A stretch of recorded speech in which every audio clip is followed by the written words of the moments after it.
Clint Arthur is here, business expert, Satisfactory CEO, author of 21 Performance Secrets of Donald Trump, and what they teach you at Wharton Business School. If this was going to be the last year of your life, what would you want to accomplish? This is what everyone is interested in. Let me introduce you to the man that taught me. With me now to break it down, leadership and performance expert, CEO of Satisfactory, Clint Arthur. This is our new best friend here, Clint Arthur. Clint Arthur. Clint Arthur. Clint Arthur.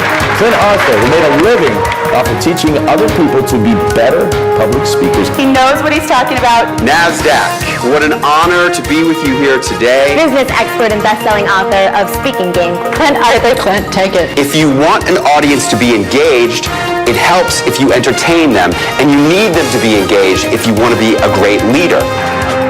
Yes! That's what we're talking about! Holy cow! Energy comes off as confidence. Just do what he says. Marketing of what you do is 100 times more important than what you actually do. Bring in Clint Arthur. There was no consistency in her messaging. That's really what we're seeing here. The first step to getting people to give you money is to have them pay attention to you. Everybody thinks they know how to speak because they've been talking their whole lives. Yeah. But that doesn't make them a pro. I make 7 figures a year just by talking, and if people would just play the speaking game when they talk, they would have more fun, make more money, conquer their fear of public speaking, and have more impact, influence, and income. It's the bomb. Speaking led me to what I do now, helping other authors, speakers, coaches, entrepreneurs to make their dreams become their reality. Invest in yourself and in a mentor. Accept the challenges so that you can feel the exhilaration. It's the execution that determines whether you're going to live a good life or a great life. You guys want to hear more? Head to Clint Arthur TV. Too much. I love it. Amen. That's very interesting. I've never seen it in slow motion like that before. Can we go on to the next slide? Thank you. What I'm going to share with you today is the exact message that I've shared previously for the Entrepreneurship Club at Harvard Business School 3 times. Here I am. Last year was Suzanne Summers. How do we advance these slides? Just, there's no button. Oh. Ah, there we go. Okay. There I am with the most interesting man in the world in 2016 at Harvard. And previous to that, I've also shared this message with the leaders of our nation's future at West Point. There I am with Apollo astronaut Buzz Aldrin. Second man to walk on the moon, super cool guy. I've shared this message at Coca-Cola just a couple weeks ago. I've spoken about it at NASDAQ.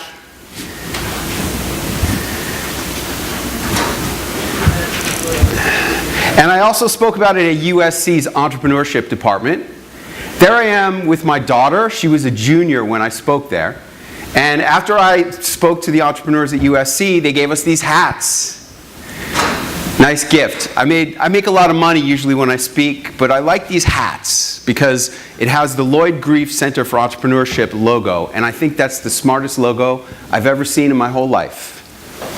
It defines the entrepreneurship mission, and that is, if you can be different and perceived to be slightly higher status than the rest of your competition, all the people who are doing exactly the same thing that you're doing, then you're going to make a lot more money than everybody else who's part of the circle. You need to separate yourself from the circle. The message is that who you are is way more important than what you actually do, especially when you're doing the same thing as everybody else. How many of you have competition who does similar or equivalent things to what you do? So the only thing that's separating you from them is you. This is called whoing. You need to become a bigger who. That's called celebrity. Celebrities are the biggest who's there are in this country. And what I have created is what I call celebrity entrepreneurship. You don't have to be Kim Kardashian. I'm sorry. You're never going to be Kim Kardashian. I can't do that for you. But what I can do is I can help you to stand out and be much more important in the eyes of your customers and prospects using 3 ideas, 3 pillars. That is celebrity attachment, which I've already used on you guys. I showed you my pictures with Suzanne Summers and Buzz Aldrin. That's and the most interesting man in the world. That's celebrity attachment. Then TV celebrity. Even in slow motion, TV celebrity is pretty good. It's not what it used to be, but before you couldn't get it. Today, you can get as much TV as you want. I'm booked to do my 97th, 98th, and 99th television appearances next week. And number 99 will be a return appearance on Fox LA. And who am I? And then the third part is prestige speaking. That's speaking at Harvard, speaking at NASDAQ. That's how you stand out. Speaking in important places, going on TV, and hanging out with celebrities. These ideas have won me a lot of prestige, including awards as an information marketer of the year. And then, more important than that, is this photo. This is my mentor, Dan Kennedy. Any Dan Kennedy fans? Couple? Good. Dan Kennedy's a super smart guy. He's been making millions of dollars as a speaker for 40 years. And there he is at his big conference in front of 600 people teaching my materials. It's my magazine that he's teaching from. That was a great honor for me. What do? My wife and I, we go and hang out with the Rolling Stones. Ringo. Hoda Kotb, met her at the Today Show. Hillary and Bill were at my daughter's college graduation. It's a funny story. I got my selfie with Bill. This is the Hillary selfie. The Bill selfie is a better story. I like followed him and I said, "Sir, can I get a quick photo?" And he said, and then I took the photo. Her, I said, "Hey Hillary, can I get a picture?" She said, "Sure." I'm an equal opportunity celebrity selfie slut, as you can see. And I have an opportunity for you guys to begin your celebrity attachment experiences. I've got Caitlyn Jenner and George Ross coming to my event at Harvard later this year, and I'll talk about that in a few minutes. Where did this begin? When I was 14 years old. I grew up right here in New York City, went to Stuyvesant High School. And when I was 14 years old, I was reading a novel. And in the novel, the main character of the book was this fabulous, international, successful guy, businessman, who went to something called the Wharton Business School. I climbed up to the top shelf of my bookcase and pulled down the W encyclopedia, flipped it open, and sure enough, the Wharton School was a real thing. And I said to myself, I'm going to go to the best business school in the world, because maybe if I can graduate from Wharton and become somebody special, maybe my parents will stop arguing so much. You know how kids are. They think everything's their fault. Your parents ever argue when you were growing up? With us, it was like, when weren't they arguing? So I graduate from Wharton with a 4.0 in my entrepreneurship major, and I go home to get the attaboys, and what happens? They get into the biggest argument of all time. My dad literally storms out of the house and slams the door. And I'm sitting on the living room on the couch where I grew up. And I turn to my mom, I say, "You know, Mom, the way he resents you all these years, have you been cheating on Dad?" And I'm thinking to myself, holy shit, I can't believe you just asked your mother that question. What kind of smart ass is going to ask his mom a question like that? And then I'm thinking, how come she's not answering the question? And then she says, "He's not your real father. Your real father was a doctor at the fertility clinic we were going to for 6 years, and you look just like him."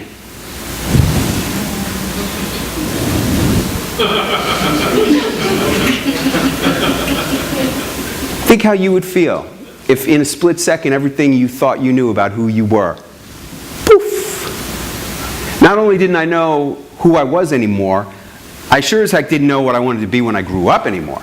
So I called up the investment bank on the 87th floor of number 1 World Trade Center. I said, "Thanks for the offer, guys, but no thanks. I don't want to be an investment banker anymore."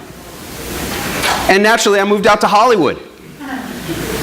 Started writing screenplays, going on auditions.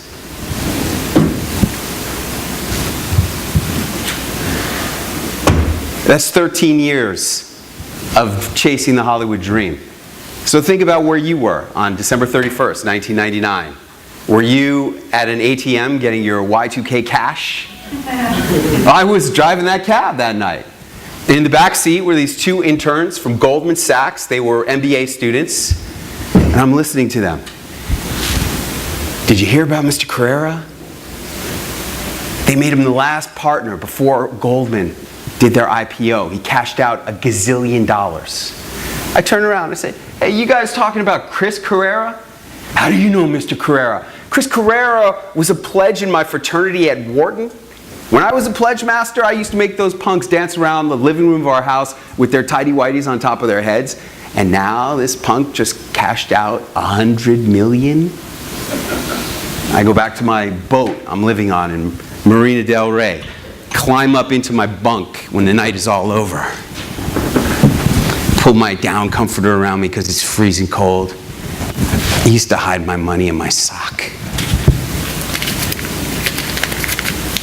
Chris Carrera. Where was Chris Carrera tonight? Partying at the Rainbow Room.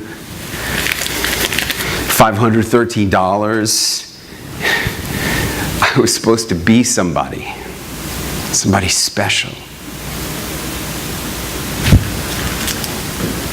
Have you ever been so deep in a ditch that you dug for yourself, you never thought you were going to get out? That was me. And if I could get out of that ditch, I'm telling you, anything is possible. I took all my screenplays, all 30 of them, I put them in the trash that night, set them on fire and said, I'm never going to write again, it's not worth it. And I started doing self-help work, walking on fire with Tony Robbins, Toltec wisdom studies with Don Miguel Ruiz, everything. And sure enough, my life began to change. I got out of taxi driving, started selling butter, started making a lot of money. And I stayed involved in the men's self-help movement in California. And this takes us all the way through the 2000s. I met my amazing wife, Allie. Allie, raise your hand and stand up, because without Allie, I wouldn't be the man I am today. She believed in me more than I believed in myself. But it was around 2008, in October, you know, the world was melting down. And I'm at a men's self-help campfire. What does that look like? 18 naked guys dancing around a campfire. I'm one of them. I see this one guy jump over the campfire. I noticed he was really hairy. And then I saw the shaman on the other side of the flames pointing at me. You don't know it yet, but you're already dead. What are you talking about, man? I'm the most successful guy on this team. 8 years ago, I was a cab driver. Now I'm a millionaire. I was living on a little boat. Now I live in a mansion in the hills. You're already dead. You just don't know it. And I didn't know what he was talking about. But I couldn't stop thinking about it for months. I'd wake up out of a sound sleep. I'm already dead. What does he mean? And then it came to be New Year's Day of 2009. I woke up and asked myself the question that changed my whole life. If this was going to be the last year of my life, what would I want to accomplish? And I was surprised. The first thing I wrote down was, I need to write my book about what I learned at the Wharton Business School that helped me to become successful as an entrepreneur once I stopped trying to be a writer and a movie star. And I self-published that book and waited for the sales to roll in on Amazon. And in 2009, all 8 of those sales rolled in. I sought out a mentor named Jack Canfield. He wrote a little book you might have heard of called Chicken Soup for the Soul. I said, Jack, how do you sell 500 million books? He said, you got to go on TV. You got to become somebody special. And so I started paying a publicist to go on TV. And then Allie said, why don't you book yourself on TV?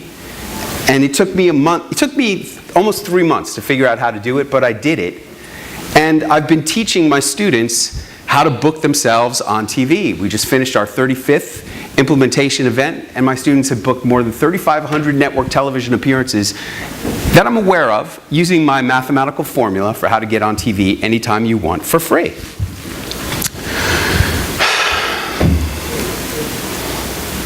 And this is the second time I've been here.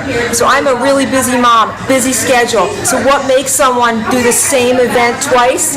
Results. This event gives you more transformation than anything else you're going to do. If you want to get booked on TV, if you want to be a celebrity, nobody can coach you like Clint can. Going on TV is not what it used to be, but hey, it's still pretty good. And it's a great way to stand out. But then I started listening to my mentors, and I started hearing them say things like what Dan Kennedy says. He says, I have built my 7-figure information marketing business by paying to speak. That's right, 7 figures. So I think that would put me in the top 5% of all the earners in the National Speakers Association. No, probably in the top 1%. Okay, so I make a lot of money as a speaker. And as a result, it's because I've been studying what these guys do. And Dan Kennedy always talks about how when I was in the arenas, speaking on this Peter Lowe's Success Seminars with George Bush and Colin Powell and General Schwarzkopf and Donald Trump, and the last time he did it was 1997. That's how long you can ride prestige speaking like that.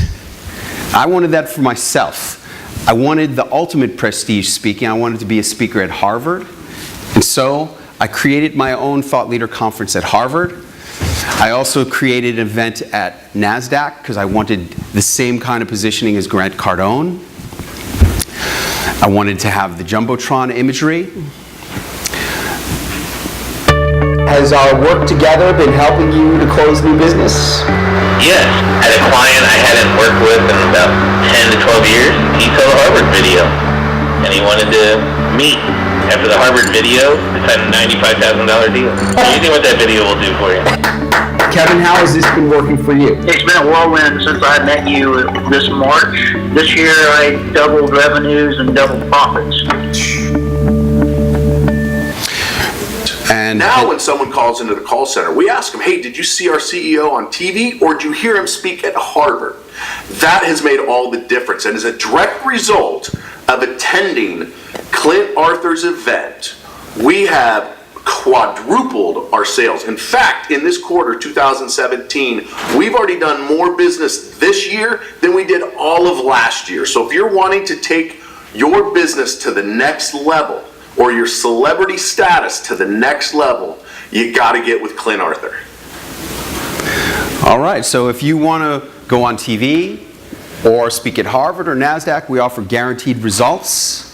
And that's really the only way I like to do business, when I can guarantee what I deliver. To speak at NASDAQ or Harvard is normally $9,999. Our next event at NASDAQ, we have one spot on April 30th, but the rest of them are on December 3rd. At this event, you can enroll for only $89.99 each, or you can get both for $14,999, 15 grand, and you got Harvard positioning, NASDAQ positioning, and assets. What else are you going to do for 15 grand that you could ride for decades? And more importantly, what are you going to do to make yourself stand out as being the one, the only possible choice for your customers and prospects? The last thing I want to say is I have been doing this now for a number of years, and I look back on it all and I think of myself, why? Why am I going on my 99th television appearance on April 2nd? And in retrospect, I see that what I've been hoping so far is that maybe I could get so famous that maybe my real dad would see me one day. And unfortunately, it hasn't happened yet. But the times when I felt closest to healing that wound have been the times when I've been sharing my message on big shows. And even with this little self-published, self-illustrated children's book, I've made it all the way to NBC Chicago, the #3 market, and I'm not stopping with that book. The other times when I felt closest to healing the wounds have been the times when my clients, my students, many of whom become my good friends, have broken through and been able to share their message, their unique difference on big shows, in big television shows, or on big stages. And it's been particularly gratifying to help financial advisors and doctors and everybody who's got something that they really care about to get their message out.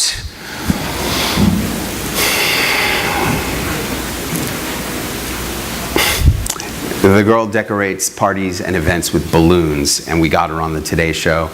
What could we do with your powerful messages? There's no limit except your own ambition.